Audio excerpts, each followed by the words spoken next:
I've really got to get a better background for work.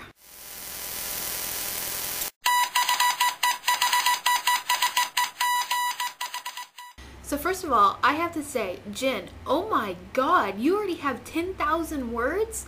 You are freaking my idol. I love it. You're awesome. So anyways, I wanted to talk about my Nano, and I wanted to show you and bring back the binder of lovely, as you all know.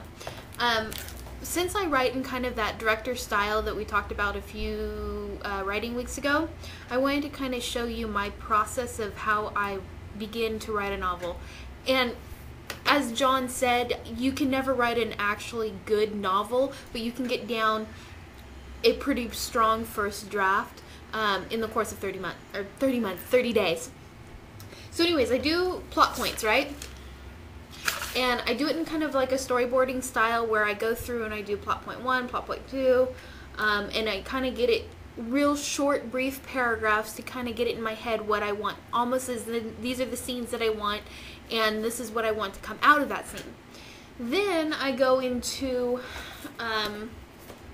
different things, like I do obstacles, the different companions, who the protagonist is and who the antagonist is, and all that good stuff, right? And I go through and I do just a really brief, just like I said, just brief paragraphs explaining it. But what keeps me going during Nano, and this is kind of important, is I do a plot web.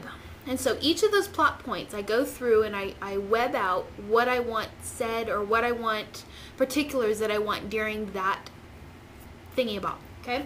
So like I have this, and this is just for plot 1. Yesterday I got up to here, okay? And that was about 2,000 words. I think I'm at 1756 right now, or 1798, I don't know. So it got me up to here. The one thing that I like about the plot web is that you can actually, whenever you get stuck, which we all know in Nano, you're going to hit the wall and you're going to get stuck at any given point. But what I like about the web is, since I already have kind of an idea of where I want it to go, if I get stuck, let's say I get stuck here, so what? If I get stuck, I'll just move on to the next little block. And then that way, even though you're stuck and you can't figure out what to do because, oh my god, it's crazy, who cares? Leave it, drop it, and go on to the next block, because you don't really have time to have mental blocks. Kale, last week you were talking about meanings of stories and how sometimes you don't always want the meanings to come out right away, and I am a big believer in this. I mean, seriously, I love having hidden meanings in stories. I'm playing with a couple of hidden meanings right now. One of them is the uses of color, you know, a la Sleepy Hollow.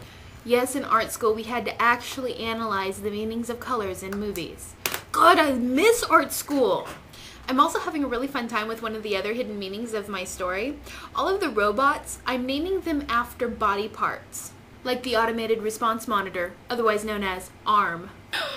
Oh, I crack myself up. So these are a couple of things that are getting me through NaNoWriMo, and I hope that you can.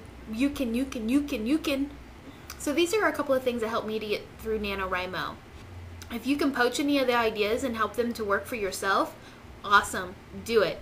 I encourage poaching, but not plagiarism. Plagiarism is bad. Very, very, very bad.